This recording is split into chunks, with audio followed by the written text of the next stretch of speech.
Bon mardi, mesdames et messieurs. Merci de vous joindre à nous. Plusieurs nouveaux projets sont susceptibles de voir le jour à Rivière-du-Loup. Les élus en ont fait l'annonce hier lors de la séance du conseil municipal. La ville est toujours en attente de réponses de la part de Québec pour aller de l'avant. Coralie, après plus de 10 ans, le projet de 4 voies de la rue Témiscouata fait surface. Oui, la Ville a annoncé le retour de ce projet hier. Pour mieux vous situer, les travaux seraient réalisés sur la rue Témiscouata entre le campus Premier Tech et le boulevard industriel. Je vous rappelle que le projet est sur la glace depuis plusieurs années maintenant et la présence d'entreprises comme Premier Tech et le nouveau centre d'innovation IFA engendre beaucoup d'emplois et par le fait même beaucoup de circulation. Donc, le 4 voies est réclamé depuis très longtemps et Rivière-du-Loup attend des réponses de Québec à savoir si le ministère des Transports va piloter le projet et payer les coûts des travaux qui seraient maintenant estimé à 8 millions de dollars. Le maire Mario Bastille souhaite obtenir ces réponses assez rapidement, voire même dans les prochains mois.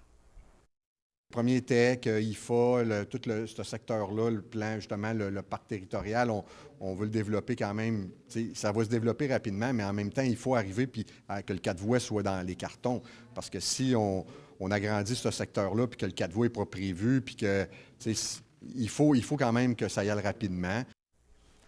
Et la Ville appuie le CPE de Rivière-du-Loup dans son projet d'une nouvelle garderie. Le Centre de la petite enfance de Rivière-du-Loup a comme projet de construire une nouvelle garderie qui pourrait accueillir 40 enfants. Cette garderie serait située dans le parc Cartier à proximité de la nouvelle école primaire. Et les responsables du CPE ont déjà entrepris les démarches auprès du ministère de la Famille. Et comme ce projet est piloté par le CPE et non par la Ville, aucune date ni échéancier n'a été présenté lors de la séance du conseil municipal. Et pour le maire Mario Bastille, c'est une très bonne nouvelle pour le développement de la ville, puisque de jeunes familles s'installent de plus en plus à Rivière-du-Loup. Et il précise également que c'est un besoin depuis très longtemps. Il espère que le projet aille de l'avant. Merci, Coralie. Au revoir. Le 1er juillet approche à grands pas et plusieurs Charlevoisiens recherchent toujours activement une habitation. Plusieurs sinistrés de Baie-Saint-Paul font partie de ce lot. De leur côté, les municipalités estiment faire son possible. La municipalité plutôt et Jérôme, des citoyens devront plier bagages vers d'autres régions? Oui, effectivement, c'est la crainte de certains à qui j'ai parlé par message texte ce matin. Nous en avons parlé au cours des dernières semaines. Et plusieurs sinistrés de Saint-Paul ayant besoin de nouvelles habitations mettent encore plus de pression sur l'offre très restreinte dans la région. La Ville avait lancé un cri du cœur afin d'obtenir l'aide de citoyens. Et aujourd'hui, la situation s'est-elle améliorée? Oui, selon le maire de Baie-Saint-Paul, on parlerait de moins d'une dizaine d'individus qui sont présentement hébergés à l'hôtel Baie-Saint-Paul. D'autres se retrouvent chez des amis dans l'attente de nouvelles concernant leur certificat de dommage. La Ville travaille à mettre en place des solutions temporaires, mais il y aurait présentement des contraintes, selon Michael Pilote. Dans la MRC de Charlevoix-Est, maintenant, la situation ne serait pas évidente non plus. Plusieurs chercheraient actuellement du logement. J'ai recueilli plusieurs témoignages. Nous pourrons les entendre ce soir dans votre bulletin régional du 18h. Merci, Jérôme. Au revoir. Au revoir. Les gouvernements provincial et fédéral viennent d'accorder un financement de plus d'1 million de dollars à 2 municipalités du Nord-Ouest. Grâce à ces investissements, la vallée des Rivières et le Haut-Madawaska pourront améliorer leur infrastructure d'eau et d'égout. Et Mylène, il faut dire que cet argent va permettre l'amélioration du réseau aqueduc. Oui, absolument. Ce financement important va permettre aux 2 municipalités de réaliser des travaux majeurs d'eau et d'égout. C'est lors d'une conférence de presse hier à Saint-Léonard que le député du Madawaska Restigouche, René Arsenault, a annoncé la bonne nouvelle, accompagné de Régent Savoie, ministre responsable de la Société de développement régional de la province. C'est une enveloppe de plus d'1 million de dollars pour le Nord-Ouest. Pour le Haut-Madawaska, dans le secteur de Baker Brook, le projet est la remise en état du réservoir d'eau et la rénovation de son puits pour augmenter l'approvisionnement en eau potable. Pour la vallée des Rivières, dans le secteur de Saint-Léonard, l'argent servira à faire des améliorations au réseau d'eau dans l'une des rues principales, également de remettre en état et de connecter une parcelle de rue avec l'eau potable. Ce sont des travaux estimés à plus de 620 000 dollars qui vont principalement contribuer à créer et desservir plus de logements et d'appartements, comme l'explique la mairesse de la vallée des Rivières, Linda Roussel. On l'écoute. Ça veut dire qu'on va pouvoir connecter le réseau eau et égout, eau pluviale, et on va pouvoir installer des nouveaux logements pour accueillir des nouveaux arrivants, des gens d'ici ou d'ailleurs. Les infrastructures souterraines sont souvent négligées ou oubliées et grâce à ce financement, les municipalités auront donc un meilleur fonctionnement et pour longtemps. Merci, Mylène. Au revoir. Au revoir. Plusieurs accidents ont été causés par la présence d'animaux sur les routes de la région cette fin de semaine. Un couple a percuté de plein fouet un orignal vendredi soir à Sainte-Anne-de-Madawaska. Le conducteur a perdu le contrôle de son véhicule sur l'autoroute 2. Le couple s'en est sorti indemne. À Saint-Michel-du-Squatec, un automobiliste a effectué une sortie de route vers 7h30 dimanche matin après avoir évité un chevreuil sur la route 232. Selon la Sûreté du Québec, le conducteur était seul à bord de son véhicule et a été transporté au centre hospitalier de Notre-Dame-du-Lac pour y traiter des blessures. Les épisodes de smog sont terminés pour le moment après des niveaux de mauvaise qualité de l'air élevés cette fin de semaine. Selon la santé publique de la capitale nationale, il demeure néanmoins important de surveiller l'évolution de la situation puisque les feux de forêt pourraient rester en activité pour encore plusieurs semaines. La mauvaise qualité de l'air peut causer des symptômes comme l'irritation des voies respiratoires et des yeux ainsi que de la toux. De rester attentif aux avis, surtout InfoSmog sur les plateformes de météo. Il y a des messages qui viennent avec, donc c'est surtout sur l'activité physique à l'extérieur, les gens plus vulnérables, privilégier les activités à l'intérieur. Être attentif si on a des symptômes, bien, de rentrer à ce moment-là.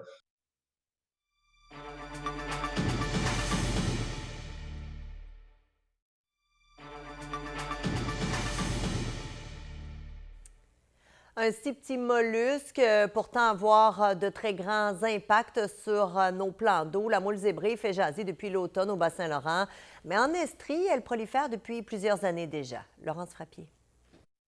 Le lac Memphremagog mesure 45 km de long, tout comme le lac Témiscouata.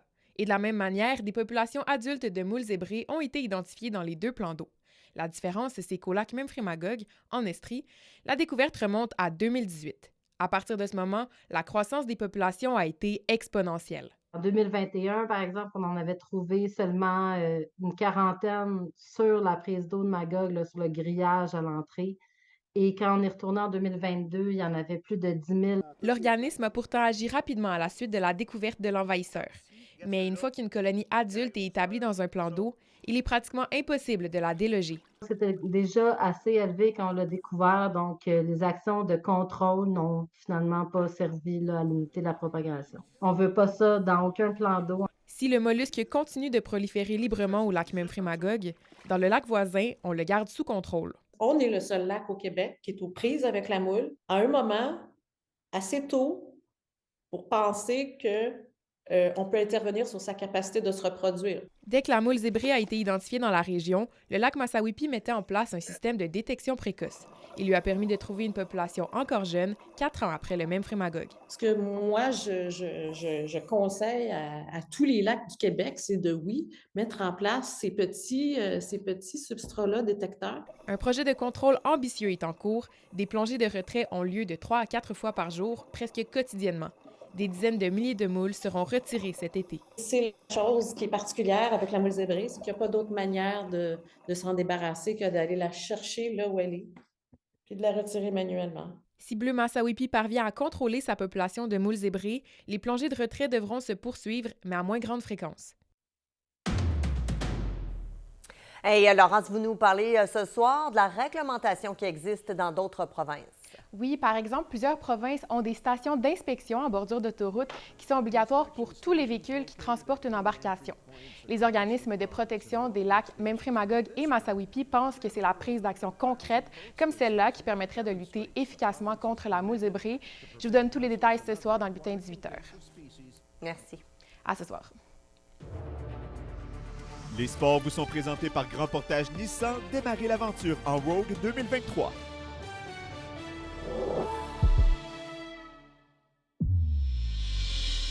Les Braves du Témiscouata U11A sont les grands champions de leur catégorie à l'occasion du tournoi de baseball mineur présenté à Rivière-du-Loup ces derniers jours. Ils ont enlevé facilement les honneurs de la grande finale au compte de 11-3 contre les représentants de Lévis. La formation victorieuse du Témiscouata a survolé la compétition en remportant 4 de ses 5 matchs. Les jeunes étaient fiers à la suite de leur performance de la fin de semaine. Stressé, j'ai hâte. Notre équipe est pas mal soudée. On continue à bien se parler, on s'entraide. On se donne des trucs, ça va bien. Quand il y a de la misère, ben on s'aide. Moi, c'est sûr qu'on a battu quand même beaucoup d'équipes, puis on est content. Et toujours au baseball, les lanceurs des riverains du Bas-Saint-Laurent 17 U3A ont accompli un rare exploit au monticule. Ils n'ont accordé aucun coup sûr dans une victoire de 6-2 contre la Rive-Sud. Ça se passait au stade municipal de Rivière-du-Loup dimanche. 3 artilleurs, Jimmy Daigle, Isaac Hainaut et Xavier Monfils, se sont succédés sur la butte des lanceurs pour menotter les frappeurs de l'équipe adverse. En course automobile, Simon Dion vient de retour en force. Le pilote du Kamouraska participait cette fin de semaine à la série NASCAR camionnette de l'Autodrome Chaudière, où il s'en est tiré avec rien de moins que la première place. Sa voiture numéro 37 s'est battue pour conserver la première position à plusieurs reprises, notamment en raison d'incidents sur la piste. La météo, une présentation d'Accent Meubles Déco Centre Levasseur.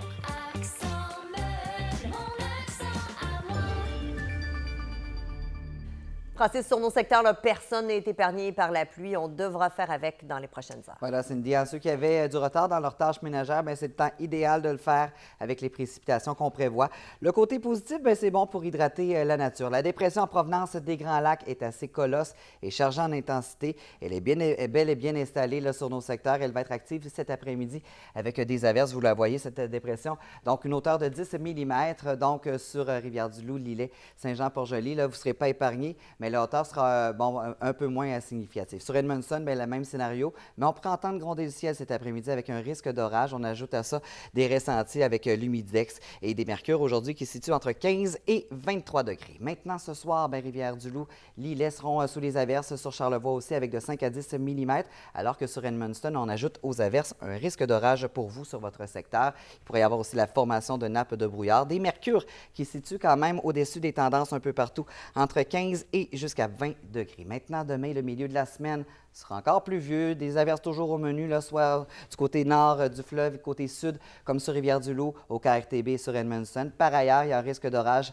en mi-journée, là, partout, là, comme vous voyez au tableau. Quand même, les mercures seront quand même confortables avec des 20 et jusqu'à 23 degrés. Au long terme, ça se poursuit tout ça. Là, jeudi, vendredi, le système devrait être actif. On pourrait trouver les rayons un peu là, samedi, quoiqu'il y a des possibilités qui augmentent ensuite en début de semaine. Maintenant, sur Charlevoix, jeudi, vendredi seront sous les averses. Samedi, on devrait aussi avoir une petite pause de précipitation enfin. Et ensuite, on retrouve quand même 60 au tableau d'activité. Et on termine maintenant sur Edmundston. Pour vous, c'est de la grisaille à mur.